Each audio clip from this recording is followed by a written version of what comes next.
سعيده. الانترفيو ده بقالي كتير جدا، ومحدش دخل البيت قبل كده وهتعمل كل حاجه انت عايز. انا مقدر جدا ان احنا دي اول مره شريف مدكور بيفتح بيته لاي كاميرا في الدنيا، والاول مره احنا في بيت شريف مدكور، حاجه اكسكلوسيف جدا. انا بشكرك جدا حبيبي. جدا جدا على ان انت اديتنا الفرصه دي. يلا بينا يلا بينا. ايه واتش ده؟ بس واتش هندخله بيته دلوقتي. ايه ده؟ عشان مش هتعرف تشتغل. ده نوعه ايه ده؟ ده بيرنيز ماونتن دوج، هو كلب نادر شويه. ودي نادره برضو، دي انا بشوفها. لا دي بيجل، نوعها اسمه بيجل. يلا تعالوا. احنا دخلنا هوتش بعد محاولات مضنيه. بصوا بقى، طبعا عندي كلام كتير واسئله كتير جدا لشريف مدكور، وانا بحبك وعندي تفاصيل كتير جدا عايزين نتكلم فيها. ميرسي. لكن اكيد انا هستغل ان ده اول مره بنشوف فيلا شريف مدكور او قصر شريف مدكور او هو شارع بيت شريف او بيت شريف بيت يعني. بلاش الحاجات الكبيره دي.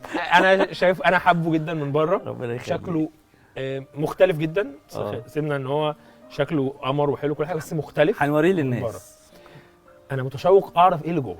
طب يلا احنا هنبدا الرحله من بره، من بيت شريف. من بره هنا اهو، زي ما انت عايز ولا تخش جوه ولا ايه؟ لا نبدا من بره. بص، هو ده بيت عيله يعني انا والعيله كلنا ساكنين فيه. في جزء خاص بوالدي ووالدتي، اللي هو الجزء الفرنش شويه، فرنش ستايل، اللي هو المعمار بتاعه والطراز بتاعه فرنساوي. وبعدين انا ملحق بيه الجناح بتاعي اللي هو واخد الستايل العربي المصري الاسلامي. وبعدين بيت اخويا ومراته وولاده اللي هو واخد الطابع الانجليزي. اوكي. فالجزء ده البيت بتاع اهلي بالبرج اللي فوق ده، خلاص عامل زي بتاع الف ليله وليله كده. انا شايف في اخر البرج بقى دي عامله ده اللي هو اللي بتلف مع الهواء ويست ايست، اللي هي تقول لك اتجاه الريح. اوكي بيبقى المفروض فوقيها ديك، بس هو ديك وقع. اوكي. فده الجزء بتاع الخاص دي نشوفها دايما في الافلام الاجنبي اللي هي بتاعت الكاوبويز. بالظبط. احنا عندنا حاجه مميزه شويه في البيت عندنا، ان البيبان. احنا بنحب البيبان قوي، وباب البيت ده دايما بنشوف انه بيعبر عن الشخص اللي جوه بيته. فاحنا عندنا البيبان بتاعتنا كلها بيبان مصري قديمه، كانت في بعض البيوت اللي اتهدت في اماكن كتيره متفرقه في مصر، او في مقابر، بعض المقابر اللي اتهدت برضه فعلا. من زمان. بيوت مقابر حضرتك في بيتك؟ ايه المشكله؟ ما ده خشبه يعني، مش جواها الميت، مش قاعد جواه. لا مش هعديها، انا هوصل عندهم وهنتكلم عندهم. يعني ايه ده؟ دي غريبه جدا. بس فمثلا عندك ده باب، ده البوابه بتاعت بيت اهلي. ايه التحفه يعني؟ تحفه معماريه غير طبيعيه، ده كله خشب، كميه تفاصيل بالتماثيل. زمان طبعا البيوت كانت بتبقى عاليه جدا، ارتفاعاتها عاليه جدا، فهو ده ارتفاعه يعني. ده بيت ده باب قديم متاخد من بيت مصري قديم. نضفناه وحطيناه، وهو بنفس الديزاين العظيم ده. ما عملناش فيه اي حاجه. ده جبته ده منين؟ في اسواق كتيره بتبيع الحاجات دي. اوكي. في اسواق كتير. وبعديهم وطبعا انا برضو بحب الجنينه بتاعتي قوي. فده شجر اسمه بونزاي. ده شجر بيقولوا عليه مقزم، يعني دي عمرها، بص الجذور بتاعتها عامله ازاي. فهو ده بيجي من اليابان. خلي بالك انا شفت قبل كده، يعني سمعت عن موضوع الشجر المقزم ده وشفته في افلام اجنبيه، بس عمري ما فهمت. هو ده. طب اشرحوا لي عشان انا عايز افهم. هو دي عمرها المفروض شجره عتيقه جدا، بس ما بتطولش لفوق. فحواليك كذا واحده عندي. ده شجر ياباني من الحاجات الحلوه اللي انا بحبها. بعد كده بقى هنا ده مكتوب هنا شارع شريف. الباب الاخضر ده باب الجناح يعني الخاص بيا مع اهلي. وانا زي ما قلت لك كل الناحيه بتاعتي كلها مشربيات. وبالليل ما الدنيا ضلم شويه هخليكم تصوروها، هي بتنور. المشربيات دي كلها الوان، بيطلع منها الوان. وبعدين في يعني انت حاطط اسم البرنامج على هو اسمي انا، ما انا اسمي شريف، صح. وبعدين هنا في ده الجزء بتاع اخويا عمرو. وهنا في السبيل، ده الرخام اللي بينزل الميه. سبيل في البيت؟ سبيل في البيت. لا ايه ده؟ وريني. لا تعالى. هو ده حاجه نادره شويه، مش موجوده، هتلاقيها. تعالى اوريها لك. ده السبيل. ده السبيل اللي بينزل الميه. ده سبيل حقيقي يعني؟ ده مش انت مش عامله مش سبيل، لا هو السبيل المفروض انت بتشرب منه. ده بيتشربش منه، ده ديكور يعني، بس هو قديم جدا عتيق يعني. يعني ده حقيقي، مش انت عامله ده. لا لا لا لا، ده كان موجود فعلا في مصر زمان. ده حقيقي، بس ده ما كانش في مصر، ده كان في ايطاليا. وبعدين هنا في ده نوع شجر برضو يعني هو نادر شويه، متضفر في بعض. يعني بص دي شجره، ده شجره دي مجموعه. تعالوا شوفوا دي. دي مجموعه شجر بتتضفر في بعض تديك المنظر ده. ازاي كده؟ يعني ده الشجر دي يعني كذا واحده وهم صغيرين بيقعدوا يجدلوهم مع بعض ويكبروا وتكبر فما بتلزق في بعضها. الله. لان انا بحب انت بقالك كام سنه بتعمل البيت ده؟ لا انا بقالي هنا ساكن كتير، بس قعدنا لا قصدك كام سنه تعمله؟ قعدنا نعمل فيه 5 سنين تقريبا. المشربيات دي كانت في مكان بشع، يعني كانت متبهدله ومرميه، وانا خدتها جددتها وقعدت توظيفها وحطيتها هنا عندي في البيت ولما تطلع عندي في اوضه النوم هتشوف بشوف منها ازاي، يعني تحفه حلوه قوي. حاجه مصريه جدا. مصريه. الارابيسك احنا اللي اخترعنا الارابيسك، صح. المصريين هم اللي اخترعوا الارابيسك، مفيش ولا بلد في العالم بتعمل ارابيسك غير عندنا في مصر. ودي اكيد عمرها سنين كتيره. يعني لا كتيره قوي قوي، وبعدين كل مشربيه فيها رسمه. انا طبعا منبهر ان البيت كده. انت يعني دي هوايه ايه ده؟ احنا يعني ربنا خلق لكل واحد فينا بصمه في ايده، فكل واحد عنده المفروض يبقى بيت مختلف عن التاني، يعني احنا ما بنقلدش حد، ما بنقلدش بيت حد، فاهم ازاي كده؟ عندنا بيتنا بتاعنا احنا بينهم على شخصيه اهل البيت. بس وانت بتقضي وقت تدور وتتفرج على الحاجات، يعني انت بتقولي اللي فوق ده كان في اماكن سيء وانت جبته وطلعته كده. بقى بقعد ادور، انا بحب كده قوي. مين دول؟ هنا بقى ده الممر اللي بيوديك من الجنينه يعني من المدخل لغايه الجنينه الرئيسيه. معلش انتوا شايفين ورايا المكان اللي احنا عديناه قد ايه شكله شيك. حبيبي قد ايه شكله حلو، قد ايه كل حاجه احنا عدينا عليها هنا ليها حكايه، يعني مش موضوع ان انا بعمل بيت حلو، لا هو كل تفصيله فيها حكايه. هنا بقى في هي الحاجات دي متحنطه بس عشان ما اللي هو جمعيات الرفق بالحيوانات كده ما يزعلوش. الحاجات دي احنا ما موتناهاش، هي الحاجات دي بعد ما بتموت بياخدوا الجلد بتاعها. ففي هنا الزيبرا، وبص هنا النمل ماشي بص النمل بص ماشي خط رحله بالظبط. ده الزيبرا، وهنا ده شيتا خلاص، وده تمساح مصري. تمساح النيل ده عارفينه. ايه بقى الشيء ده المفروض ان هو تعبان مصري برضو، واحنا عندنا في مصر تعبين بالحجم الرهيب ده. في ودول دول مش مصريين. لا ده مش ده افريقيا بالظبط. هنا بقى في يعني بنخش على الجنينه الكبيره الرئيسيه، وهنا في تراس، في كذا تراس. في التراس ده الخاص بيا، دي برضو مش مشربيه، دي زي بلكونه. كانت بيوت زمان بيبقى فيها بلكونات زي دي. انت جبت البلكونه من بيوت قديمه؟ ما هي البيوت دي بتتهد، فالحاجات دي بتترمي، وفي ناس فبدل ما تترمي وبعدين خلي بالك ان في اوروبيين، ناس من اوروبا بيجوا مخصوص يستوردوا الحاجات دي. والله العظيم. اصل الديزاين ده مستحيل تلاقيه النهارده. يعني مستحيل يتعمل بالحلاوه والجمال والفن ده النهارده. والخشب يعني ده بيت، دي بلكونه مصريه قديمه. وهنا في انا منبهر، انا مش متوقع خالص اللي هيحصل هنا. وهنا القعده كده ديت قعده، ده بيت الاهل. انت قعدت 5 سنين تعمل ديزاين التحفه ده. وده البيت الارابيسك ده انا. الارابيسك ده انت. في قبه هناك كده منوره، دي فوق الجاكوزي انا عاملها، اللي هناك دي القبه دي. احنا هنخش جوه لسه هنتفرج على الحاجات التحفه دي.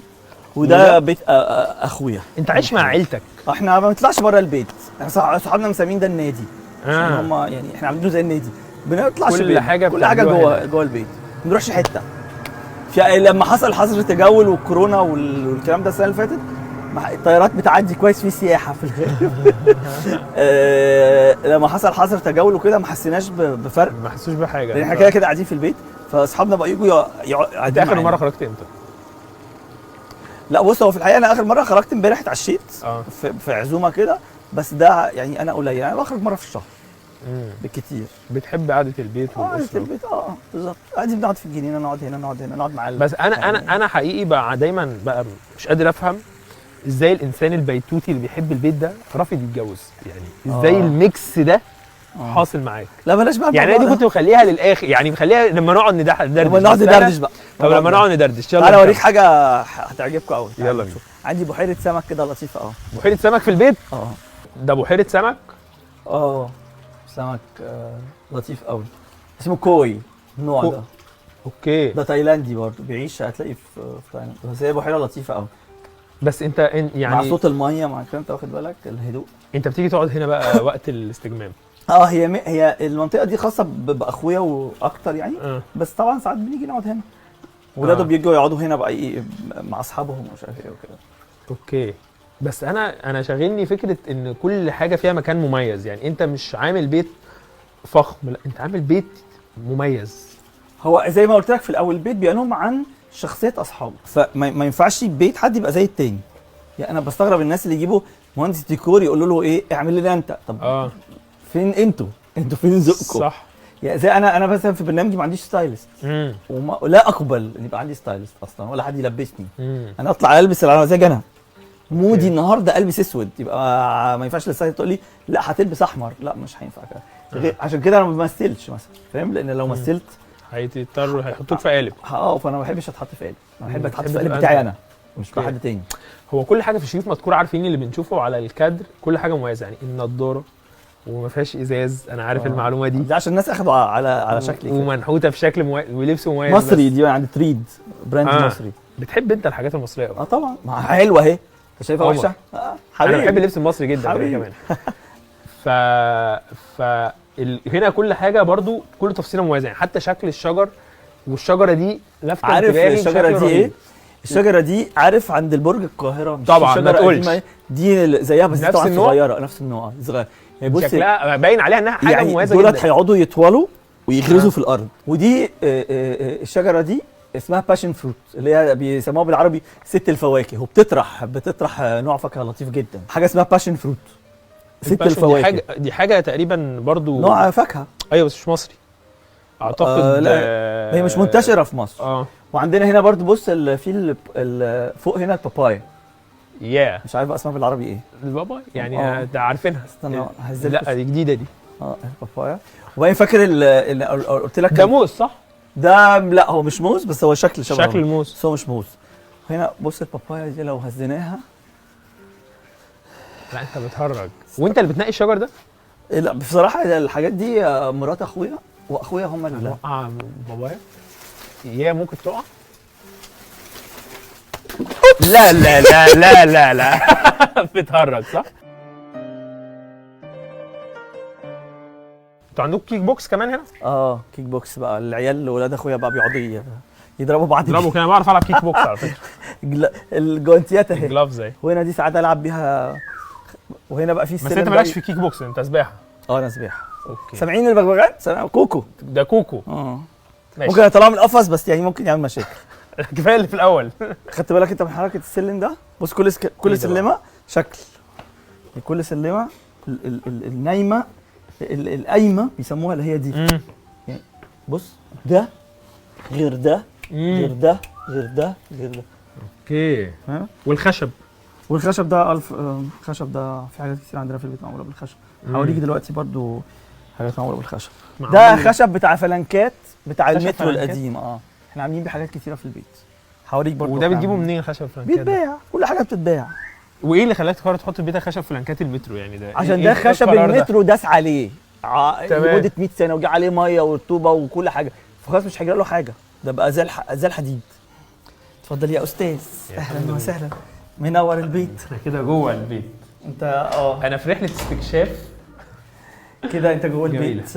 انت كده جوه البيت في الرئيسي، المنطقه الرئيسيه يعني. اوكي.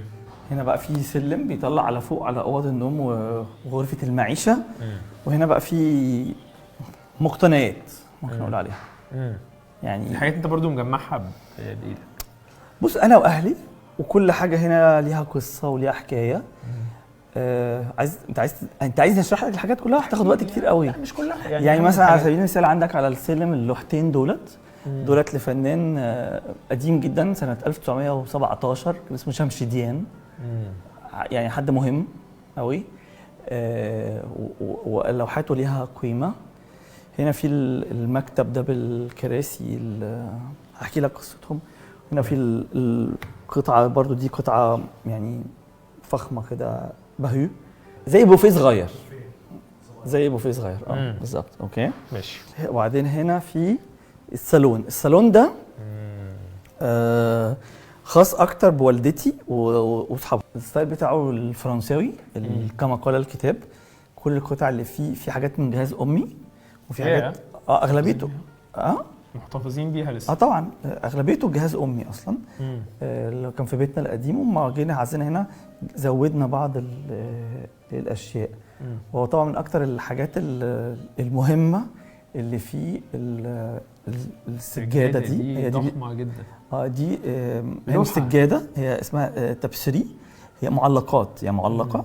دي معموله من حاجه اسمها اوبيسون. اوبيسون ده بيتعمل كله بالايد. وهي ذو قيمه عشان الحجم ده نادر جدا ان هو يبقى موجود.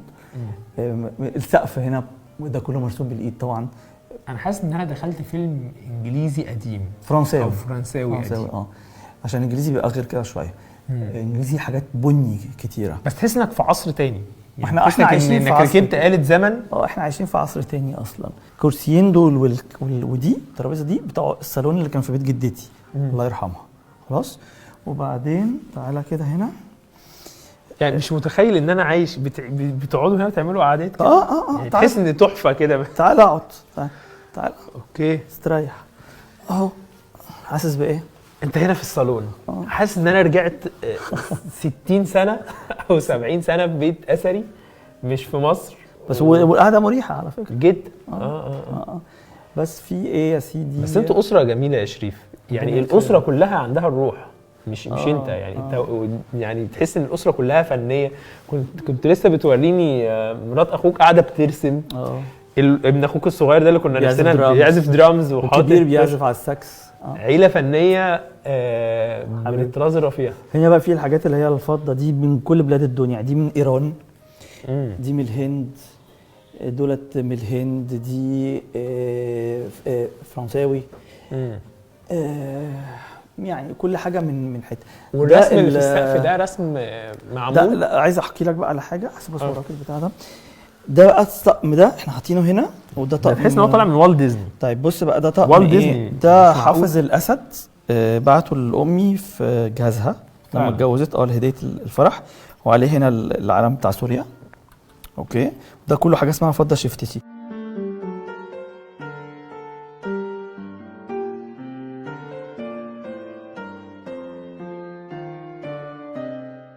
دي بقى في ماده بورسلين اسمها سيفر. دي لما امي اتجوزت يعني كان فيها المهر بتاعها. ابويا كان حاطط فيها المهر بتاعها. كانوا بيقدموا المهر في دي. الشياكه دي. ومهر ماما كان كام؟ لا ما اعرفش. ده برضه قطعه قديمه جدا، فرنش شينوا. فرنش شينوا الاثنين على بعض، يعني صيني على فرنساوي. هو في تحت فرنساوي وفوق صيني، وقطعه نادره شويه. والحاجات اللي عليه دي كلها حاجات. وده بيتحط فيه ايه؟ ده كان بار اصلا، المفروض ان هو بار يعني تحط فيه ازايز خمره وكده، بس احنا حاطينه كده كقطعه. انا عايز اكد لكم ان انا ما كنتش متوقع خالص ان احنا هنشوف الحاجات دي. شفت والله انا عايز اجي بيت شريف. قلت اكيد هلاقي عنده دولابه مختلف، بيته شكله مختلف، فيه قطع مصريه بس مش تعالى اوديك اوضه السفره. تعالى اوديك اوضه السفره. ده باب السفره بتاعت جدتي الله يرحمها. هم لما جم يهدوا البيت انا خدته، بس هو ما كانش كده، هو كان ابيض. يعني ده باب السفره بتاع بيت جدتك. مرات الفريق اول محمد فوزي. فلما جم يهدوا البيت انا فكيت الباب، كان ابيض. وزير الحربيه الاسبق. اللي ما يعرفش هنرجع نتكلم عنه كتير. تعالى بقى نشوف ايه السفره عندنا. احنا عندنا السفره ده شيء مقدس. احنا دي السفره اللي بنتغدى عليها. انتوا بتتغدوا لسه على السفره؟ احنا بنتغدى مش العيله كلنا بنتغدى على السفره. وبعدين احنا الحاجات الصيني وكده بنستخدمه احنا. يعني مش اللي هو مش بالنيش. لا ما عندناش. احنا ده بنستخدمه احنا كل يوم بناكل فيه. وبتشربوا في لا ده مش بالشرب، ده بيتحط فيها فروت سالاد او حاجه حلوه. تمام. بنشرب في الكاسات وفي الحاجات التانية دي، وبناكل بالحاجات دي، وبنحط الفوطه والكلام ده بنعمل بيه. يعني كل حاجه هنا تحس ان انت فعلا رحت، يعني دخلت فيلم سينما قديم. يعني مش اللي هو ايه، يعني الحاجات دي ما اعتقدش انها بتستخدم الا فعلا. يعني ما كنتش اتخيل ان حد بياكل كده الا في والت ديزني بس. لا على فكره اصحابنا اغلبيتهم زينا فعلا. بابا بيقعد هنا، ماما بتقعد هنا، وانا هنا، واخويا ومراته لو موجودين بيقعدوا هنا. ده كل واحد ليه مكانه. كل واحد ليه مكانه طبعا، ما يتغيرش. في دي السفره اللي بنتغدى عليها، وفي سفره بنتعشى عليها. ده يعني الموضوع مش سفره. عشان الثانيه فيها تلفزيون، فبنبقى قاعدين نتفرج على التلفزيون. هنا ممنوع طبعا، ما نخش هنا ممنوع يبقى معانا موبايل. فعلا. لا بجد مش هزار. على فكره اغلبيه صحابي ما يخشوا بيسيبوا الموبايلات في حته كده عشان نقعد، احنا جايين نقعد مع بعض، مش جايين نلعب بالموبايل او نشوف مين يكلمنا. يعني وقت الغداء ولا في موبايل ولا في تلفزيون؟ لا. الطبقه دي من ساعه ما اتولدت بناكل فيها. فعلا. يعني دي بتاعت جهاز امي. فعلا. جهازها. ده الاسره فنيه ومميزه لا على فكره احنا طبيعيين. لا انتوا اللي مش طبيعي. النيش ما بيتفتحش يا فندم في اي بيت مصري. احنا ما عندناش نيش أنا هنا، آسف. ما عندناش نيش. في اطقم تانية للضيوف، ده بجد مش هزار. في الغالب بتبقى في الجنينه، بيبقى اهو اوريك زي ما احنا قعدنا قعده لطيفه جدا في الجنينه واتبسطنا جدا يعني وجاب لنا حاجات ظريفه جدا في الجنينه فعلا، مش هنا دي صح؟ دي بس احنا ما حسيناش بالموضوع. ده طقم بتاع الضيوف اهو اللي جوه هنا في البوفيه ده، اوكي فاهم؟ لا خلي بالكم الطقم العادي بتاع الضيوف والطقم السبيشال بتاع البيت يعني. ايوه الطقم العادي بتاع الضيوف ده اهو، ده من الاكل ده مصري. الطبيعي ان حد ده, عمله ده الطبيعي اللي بيطلع في البيت وده الطبيعي اللي بتاع الضيوف. ده بتاع الضيوف. هنا احنا عكسنا، هنا بنقعد بالليل بنتعشى مع بعض على السفره، سفره العشاء برضو ونقعد نتفرج على التلفزيون. دي سفره جدة امي الله يرحمها، لسه محتفظين بيها. الله يرحمها. دي سفره بنتعشى نفس الترتيب بابا. لا هو بيقعد هنا اوكي. وهي هي بتقعد هنا ماما عشان ما بتحبش تتفرج على التلفزيون، هي بتاكل. اوكي. وانا بقعد هنا واخويا واولاده بقى لو موجودين بيقعدوا معانا. نفس الترتيب اللي جوه لكن هنا. وهنا بقى الاوضه دي فيها بعض المقتنيات لرسامين مصريين معاصرين، عبد الفتاح البدري ورفعت احمد ويعني امي بتحب تقتني الطابلوهات في كذا، وفي في طابلوهات هنا كمان شكلها حلو. هو دي كلها مصري، مصري معاصر، فنانين معاصرين ما عدا دولت بس هم بتوع فنان طلياني بس مش فاكر اسمه ايه بصراحه. بس يا سيدي انت بتحب الغنى يعني انا متاكد ان عندك مواهب فنيه غير اللي احنا بنشوفه. لا ما فيش ولا غنى ولا فن، بنشوف رقص وغنى في البرنامج. راقص جدا. المذيع الراقص. لا ما بعرفش اغني، انا صوتي وحش جدا، ما بعرفش اعزف على اي حاجه ولا بترسم. لا ما بعرفش ارسم خالص. هو كل واحد في العيله خد موهبه شكلها يعني تقريبا الاسره. بابايا بقى بيعرف يعزف كويس قوي. فظيع. الباب ده ده كان في مقبره برضه. طب طارق لا ثواني، ده باب ايه ده؟ كان في تربه من التراب. تربه؟ كنت حاطط باب تربه في بيتك؟ وايه المشكله يعني؟ لا بتخاف؟ الناس بتخاف تروح التراب. انت لا انا ما بخافش اروح التراب خالص. طب انت ده باب حمام. باب حمام باب تربه؟ باب حمام ده الناس. طب انتوا بتقولوا اعوذ بايه كمان يعني؟ باب حمام الضيوف اهو، باب احمر. حمام الضيوف؟ حمام الضيوف احمر كله. بص تعالى ابيض. ايه ده؟ لا مش فاهم. ده حمام. تعالى اقف جنبي هنا عشان اوريك. واقف ايه ده؟ باب. اهم حاجه في الحمام ده الحوض، عشان الحوض ده فنان طلياني هو اللي بيرسمهم الحوض دي. شريف معلش انا دماغي واقفه شويه. يعني انت عامل باب الحمام باب تربه؟ ايوه اما اشتريته من عند الراجل قلت له ده كان فين؟ قال لي ده كان في تربه مش عارف في حته يعني انت دخلت عند الراجل عجبك؟ اما بتاع البيبان، انا كنت بساله كل باب منين اصلا. تمام. فده كان في تربه عادي. انت فاخدته ركبته في الحمام. او فوق على فكره في كذا باب كده عادي. ايه رايك؟ وبتقول للناس اللي جاي لك ان هم يخشوا باب؟ لا هم عارفين انا ما بيخافوش، صحابي ما يخافوش. انت ما بتخافش خالص؟ لا انا ما بخافش. انت انا عارف انك كنت بتغسل موتى فتره. مش عايزين نتكلم في الموضوع ده في الحمام. يا سلام. يا سلام. اطلع فوق يا حسن. يا سلام. اطلع فوق يا حسن. هو ايه؟ شفت الحمام؟ لا.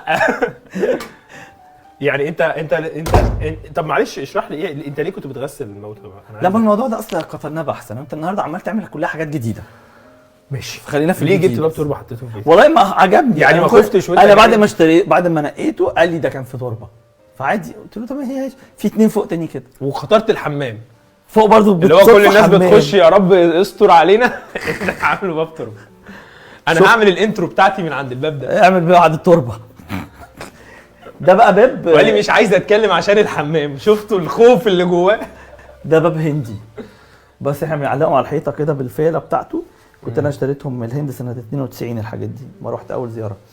ودي ما بتؤمنش بالعفاريت انت؟ لا عفاريت ايه يعني؟ انت اللي عفريت يا عم. طب ايه السيوف دي؟ دي بقى سيوف جدي الله يرحمه. كان في مره انا كمان كنت حكيت في برنامج عن السيف ده. ده سيف يمني ليه طبعا قيمه عاليه جدا. سيف امام اليمن زمان جدا. وده السيف اللي جدي كان بيلعب بيه شيشه وكان بطل مصر في الشيش. دي حاجته يعني. انا قلت ان احنا عايزين نتكلم عن الفريق اول محمد فوزي طبعا وزير الحربيه المصري. انا عايز اقف الحقيقه. يعني احنا شفنا حاجات كتير من ريحته من ساعه ما دخلنا فواضح قوي ان انت متعلق بيه. والسيف ده يمكن اول مره بيتعرض في التلفزيونات. ده السيف ده لما نجحت في الثانويه العامه قال لي عايز ايه؟ انا اول حفيد الكبير عنده. فقلت له عايز السيف امام اليمن فاداني السيف ده. الدوله. انا عايز اقف قدام تكريم الرئيس عبد الفتاح السيسي للفريق اول محمد فوزي. يعني حسيت بايه؟ ده كان سنه 2013 وكان ساعتها رئيس الجمهوريه المستشار عدلي منصور، وساعتها الرئيس السيسي كان فريق اول. وكلموا جدي قالوا له عايزينكم تيجوا في تكريم في حفله 6 اكتوبر هيتكرم فيها الفريق فوزي. ورحت انا وخالي سلمنا ساعتها على الرئيس عدلي منصور، وساعتها كان الرئيس الحالي عبد الفتاح السيسي حبيبنا، احنا بنحبه قوي بصراحه. هو كان وزير الدفاع يعني. وقلنا لهم متشكرين قوي على التكريم ده. التكريم ده طبعا ده جه متاخر 44 سنه لاسباب معينه مش هنقولها دلوقتي، بس هو في جزء معروف ان هو كان في خلاف بين مع السادات، وكان في عدم يعني ود مع مبارك.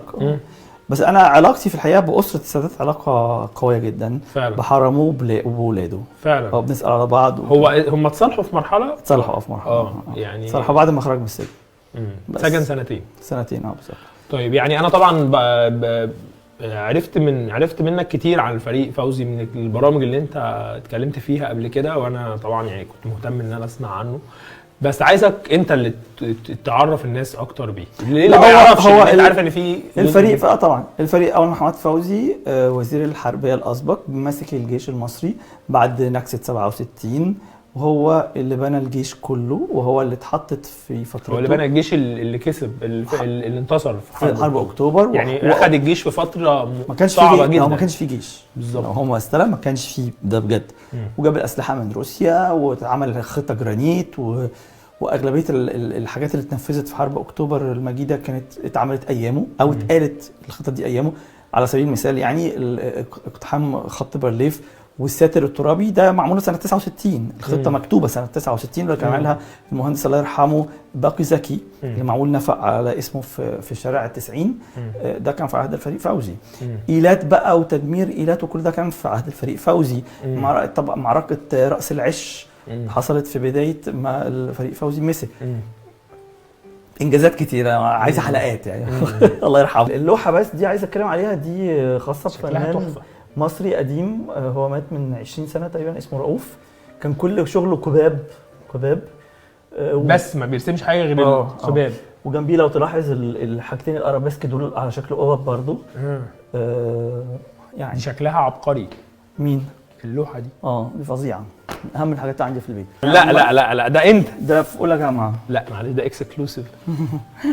يا جماعه شريف مذكور وانت في ثانويه؟ اولى جامعه. ثانيه جامعه. لا شكلك اتغير جدا. هنا في اعداديه. انت كنت في جامعه ايه؟ كليه تجاره جامعه عين شمس، اعداديه. الله. دي هنا لا أول في صوره وانت شاب. لا استنى اطلع لكم دي بقى. اوكي. اوبا. كان عندي فيها 23 سنه تقريبا. دي صورتي اول سنه اشتغلت فيها مذيع سنه 98. 98 ده في التلفزيون المصري. في ايه تاني؟ بس كده. تعالى بقى اوريك حاجه بقى مهمه قوي. دي شنطه المدرسه بتاعت جدتي. بس شايفين النضاره من هو في جامعه عامله ازاي؟ دي موضه قوي دلوقتي على فكره. طبعا. دي شنط جدتي بتاعت المدرسه. وهي في الروضه دي يعني سنه في العشرينات من القرن الماضي. دي تحفه. دي واحده، بس هما بقى طبعا هيلكو. ودي واحده. يا جماعه شايفين الشياكه كانوا بيروحوا المدرسه ازاي؟ دي شنطه المدرسه؟ والكتب فين؟ بتاعت الروضه. اللانش بوكس. وبعدين هنا في ده اول لانش بوكس في التاريخ. وهنا الاعلام دي كانوا زمان المحمل بتاع الكسوة الكعبه وكده. دي الاعلام اللي كانوا بيطلعوا والناس رايحه الحج. لا دي الحقيقيه؟ دي الحقيقيه. ده طبعا كسوة الكعبه كانت بتطلع من مصر. يعني اللي ما يعرفش بقى الاعلام الحجاج كانوا بيبقوا معاهم وهم مسافرين فعلا. بص ابو جدتي هو اللي عمل توسعه الحرم الشريف. المهندس رياض البحيري. هنا بقى احنا كده في اوضه النوم. لا بتهرج. دي اوضه نوم من غير باب؟ ما اصل حط باب ليه في اوضه النوم؟ عشان الشقه يعني اوضه النوم باب. ما دي مش شقه، ما هو دي اوضه كلها على بعض. دي لوفت، يعني النظام البيت الاوضه دي اسمها لوفت. بتبقى دورين مفتوحين على بعض. فهنا اوضه النوم مش مالهاش عاملاها باب ليه؟ فاهم؟ مش عارف يعني، مش عارف، بس احنا اوضه النوم بعيب اوضه النوم عشان ننام بقى. لا ما هي كلها اوضه النوم. كل ده اوضه النوم؟ مش كل ده الشقه يعني كلها اوضه النوم. الشقه ما دي مش شقه. ما عادل امام لو قالوا انتوا سايبين الشقه كلها يعني اكيد لو انت في اوتيل مش بيبقى كده مفتوح على بعضه. اوضه النوم بننام بنتلف. ما احط الباب فين؟ ما ينفعش. انا لا ما بحبش كده. وبقى بتبص على الجنينه تحت. بس والسرير ده انا كانت كنبه وانا قلبتها سرير من الهند جايبه. ده فيه شغل فظيع، ونوع الخشب اللي معمول بيه السرير ده مفيش منه خالص، يعني نادر جدا فعلا. ده ثبت الغسيل. يا سلام. وبعدين ده باب كنت جايبه من التبت. انا كنت جايبه من الهند بس هو تبتيان يعني من التبت. وتفتحه بقى كده. شريف انت عايش حياتك لكده؟ يعني ايه كميه التفاصيل دي؟ هو قعدت حاجه. لا دي الدريسنج روم ممكن تخشوا فيها، بس انا البتاع اللي قعدته ده. خش بقى كده. طب لو هتختار لي اكتر حاجه بتحبها في الدريسنج روم بتاعتك ايه؟ لا انا كل هدومي بحبها. اولا انا ما بشتريش هدوم كتير. يعني انا السنه دي ما اشتريتش هدوم كتير تقريبا، غير يعني الحاجه اللي اشتريتها السنه دي ده بلوفر ده خلاص. وبنطلون.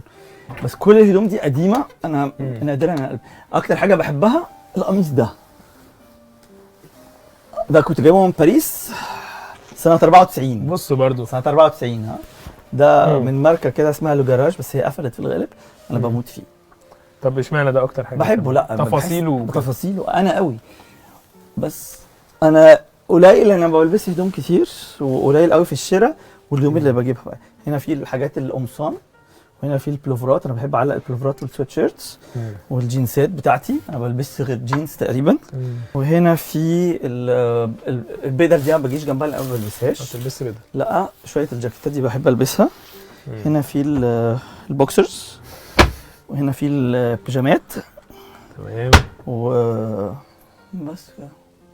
الدريسنج روم فوق بقى هنا الصيف. الديتيلز والحاجات بقى الهدوم الصيف جوه فوق هنا متخزنه فوق. اوكي. وننزلها هنا بقى في ورا مين في مصر يفكر يجيب باد من التبت عشان يعملوا دريسنج روم؟ لا ما انا كنتش جايبه عشان اعمل دريسنج روم. انا كنت جايبه بعد كده قررت اعمله دريسنج روم. البرفانات بقى والحاجات الدلع والساعات بتاعتي. الساعه دي برضو بتاعت جدي. دي مكتوب عليها المملكه الهاشميه، عليها الاردنيه. دي هديه برضو. من الملك ابو الملك ابو الملك الملك عبد الله. بتحب البرفانات انت؟ ما بستخدمهاش كتير، بتجيلي هدايا بصراحه.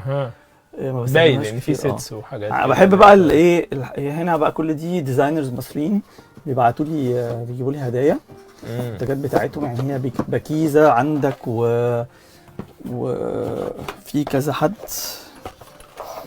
حاجات بقى الكافلينجز بقى اللي هي الزراير اللي بتتحط في القمصان بقى. يا جماعه بقى عندنا ديزاينرز مصريين. دي هاجر شاطرين بشكل مش طبيعي. نبيل تحفه. وبكيزه وهبه مقلد كلهم بشكرهم. الطابع بقى المصري الفرعوني، الحاجات اللي هي صعب تلاقيها. واحتفظ بالاعلانات بتاعتهم. وبعدين طب ايه احلى هديه جات لك؟ لا اختار لي حاجه. لا احلى هديه جات لي بره. صديقي الانتيم جابها لي.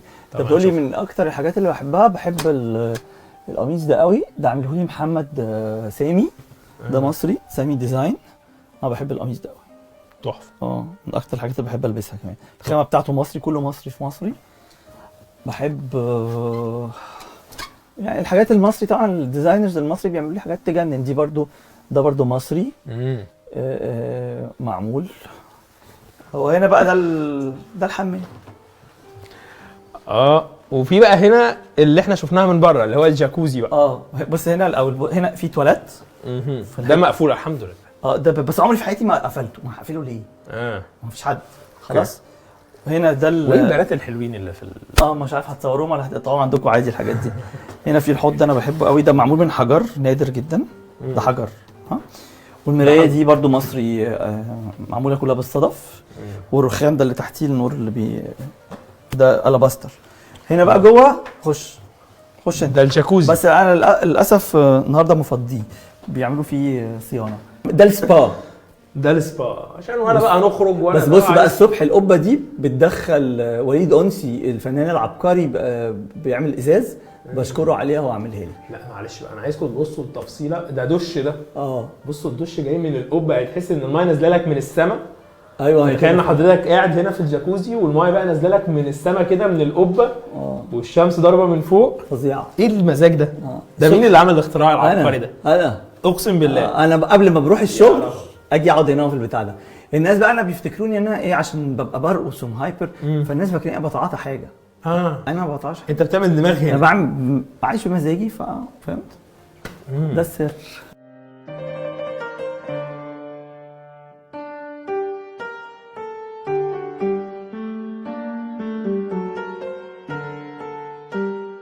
في حاجه لازم اوريها لكم. تعالوا بقى، مهمه جدا. ده ثبات الغسيل. ده ثبات الغسيل. دي في صوره الفريق اول محمد فوزي. اوكي طبعا. الله يرحمه. وهنا دي جدتي. بس هنا في الصوره دي ما كانش فريق اول، كان رتبه اقل من كده، مش فاكر ايه الرتبه، بس الصوره دي هو بيحبها كان حاططها فوق مكتبه.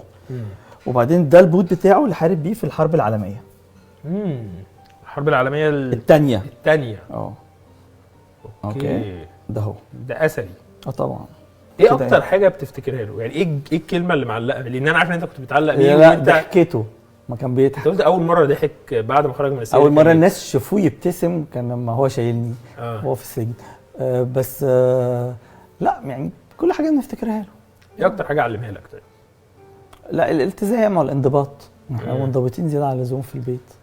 رغم ان اللي يشوف شخصيه طبعا نظام، بس اللي يشوف شخصيه شريف بره يحس ان هو يعني مش منطلق جدا. مش منطلق خالص. طب ده ياخدني للسؤال والمعركه، معلش ناخدها على هامش البيت مع تامر امين لما قال انت عايش بشخصيه غير اللي وقال عليك، يعني قال لفظ انا ما احبوش خالص، اللي هو يعني قال هو عامل طاري قدام الناس وهو مش دي شخصيته الحقيقيه. تامر كلامه سم. عارف انت ازاي؟ مع احترامي ليه، بس هو سم، يعني كلامه سم. واحنا مش صحاب، هو ما يعرفنيش اساسا بره انا شكلي ايه ولا بتعامل ازاي عشان يحكم بره ازاي وجوه ازاي. على فكره انا في البرنامج زي بره البرنامج، مفيش تغيير خالص. انا البرنامج عندي فيه فقرات بتبقى جد ببقى جد، فيه فقرات بتبقى فن ببقى فن، وفي الحياه اللي انا فيها برضو كده.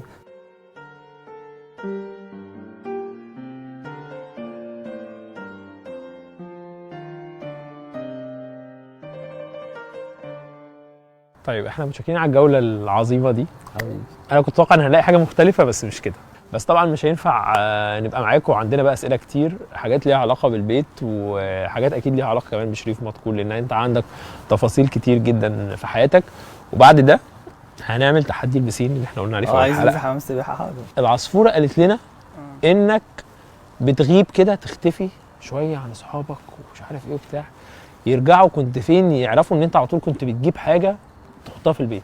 لا اقعد ادور على حاجه تيجي في مخي كده، اقعد الف في الاماكن وفي الجاليريات وفي المحلات لغايه ما اجيبها في الاخر. وبتدفع فلوس كتير في الموضوع ده. الحاجه الوحيده اللي ممكن ادفع فيها فلوس كتير هي الحاجات بتاعت البيت الغاليه بس. انما ما تحبش تجيب جزمه غاليه قوي مثلا، ما تحبش تجيب بدله غاليه قوي. لا لا لا لا خالص، مش انا، كل واحد وليه حاجه يحب يصرف فيها رزقه. يعني شريف مدكور عنده في حياته 3 قصص حب او 3 قصص خطوبه، ممكن تقول 3 قصص ارتباط، تسميها كده، والثلاثه ما كملوش بنجاح. انا يعني مستغرب بصراحه الجو ان انت اتربيت في الجو الاسري ده اللي احنا شفناه ده، اللي هو جو اسري قوي واسره قوي وبنقعد على ترابيزه واحده وما عندكش شغف ان انا اعمل اسره. جايز يا حسن عشان ده مكفيني او ده شبعني.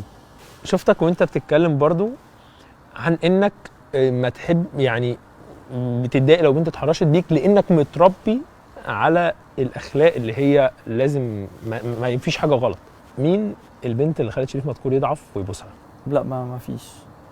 انا عمري ما اغضب ربنا ولا اعمل حاجه حرام. عمرك بوست؟ لا اقسم بالله. لا حتى بقصص الخطوبه. وانا شخص بيعرف يتحكم في غرايزه، بيعرف يتحكم في حتى في جوعه وفي شبعه، زي ما كان عندي كانسر وانا مش حاسس ان انا عندي كانسر.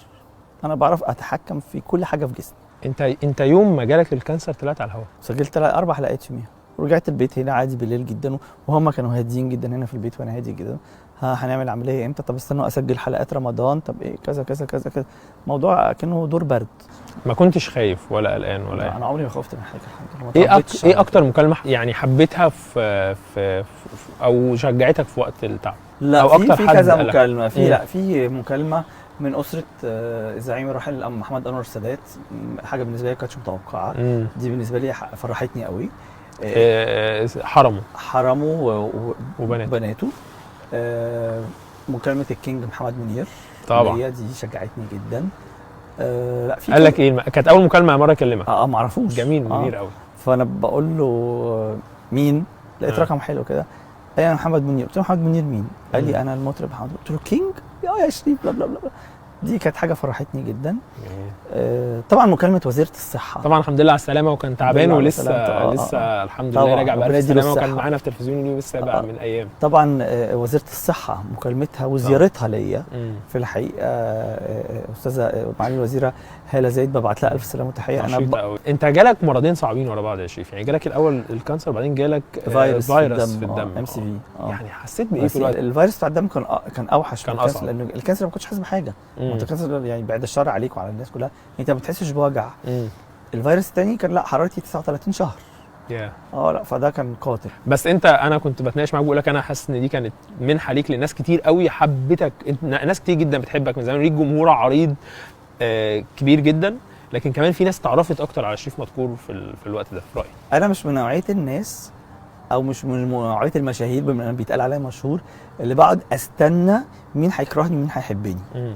فاهم قصدي؟ بتعمل يجي على بالك. انا لو في واحد بس شخص واحد بس هو اللي هيتابعني هبقى مبسوط جدا. طيب العصفوره برضو قالت لي ان شريف مدكور ما بيسيبش فرد، لكن ما بيصليش في الجامع. يا الله. صحيح. كنت فتره كنت بصلي في الجامع. بص مش عايز حد يفهمني غلط، بس انا بالنسبه لي الصلاه خشوع. وانا عشان اوصل للخشوع ده قعدت سنين اتدرب بيوجا عشان لما اصلي ابقى مركز فقط في الصلاه ويبقى في رابط بيني وبين السماء. طبعا انا بروح اصلي في الجامع، الناس مش عايز اعمم بس نسبه كبيره ما بتحترمش الصلاه. يعني تلاقي حد داخل المسجد شغل الموبايل، هو احنا بنصلي تلاقي موبايلات بترن برنات فيها رقص ودربكه. في ناس بتخش ما بتبقاش محترمه النظافه الجسديه الشخصيه ليها وعارفه انها هتقف جنب حد. في ساعات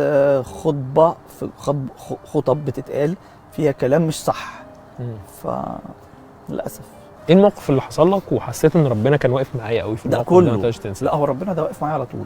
يعني كنت في عمره مره من المرات، فسجدت وقعدت ادعي كده، كنت في الكعبه، ف قلت يا رب يعني هات لي حقي من الناس بقى اللي بتختبني العيله ساعات بتزعل وبيتضايقوا يعني حتى لو ما فرقش معايا. فالمهم بعد ما خرجت وانا لسه بطوف لقيت واحد جاي يقول لي شريف. ايوه. قال لي ارجوك سامحني. بصيت له كده قلت له احنا ما خبطناش بعض. قال لي بقى ايه انا ياما كتبتك وقلت عليك كلام مش كويس وكده ساعتها. قلت له ماشي يا فندم اوكي.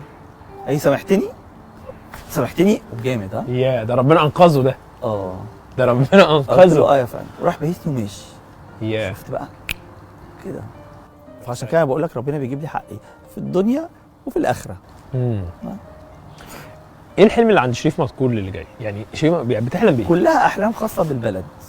ما عنديش حققت كل حاجه الحمد لله. انا ما بطلبش ان هو ربنا بيجيب لي. انا كل اللي نفسي اشوف ابقى عايش واشوف مصر كده في احسن حال. نفسي كل المشاريع اللي احنا بنشوفها دي تخلص وهتخلص لان زمان كنا بنسمع مشاريع بتتنفذ، دلوقتي المشاريع بتتنفذ بنشوفها.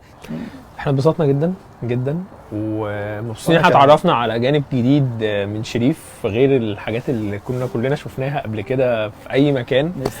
مبسوط ان انت اديتني الفرصه دي بجد بجد، وانت عارف انا بحبك قد ايه. وانا بموت فيك. انت راجل انا بقول في كلمتين بقى. طيب انت راجل مجتهد وطالع اوت اوف ذا بوكس وصحفي نضيف وعندك ضمير بتراعي ربنا ومن غير زعل. في للاسف اللي زيك في مجال الصحافه يعني ناس قليله جدا ويتعدوا على صوابع الايدين الاتنين بس. فاتمنى ان الصحفيين الشباب اللي في سن حضرتك واللي في الجيل بتاعك يمشوا على خطاك انت وزمايلك المحترمين. ما كنتش هدخلك بيتي لولا ان انت راجل فعلا متربي. انا عارف ومقدر جدا الفرصه الجميله جدا دي، ومبسوط جدا باليوم النهارده، وان انت اديتنا المساحه دي. واحنا عندنا تحدي، هننزل بيسين. هننزل بيسين. ما اعرفش انا هقلع جاكيت ازاي، انا انسان صيفي وبخاف من البرد، بس طالما شريف مدكور بيعملها هنعملها ونشوف. هفطسها لكم دلوقتي، يلا بينا هنشوف هنعمل ايه. يلا بينا. الجيل بقى الجديد بيقولوا على الجيل بتاعنا ان احنا ايه عواجيز، بيقولوا علينا فرافير. اقسم بالله الجو تلج ومش هقدر اقلع الجاكيت. ايه احنا في فبراير هنشوف بقى ده اخر. بقول لك ايه، هتحداه دلوقتي وهغلبه عشان نثبت ان الجيل الجديد اقوى من الجيل القديم. انا خايف على الجاكيت. استفزني بقى وانا خلاص هغلب شريف مدكور دلوقتي حالا.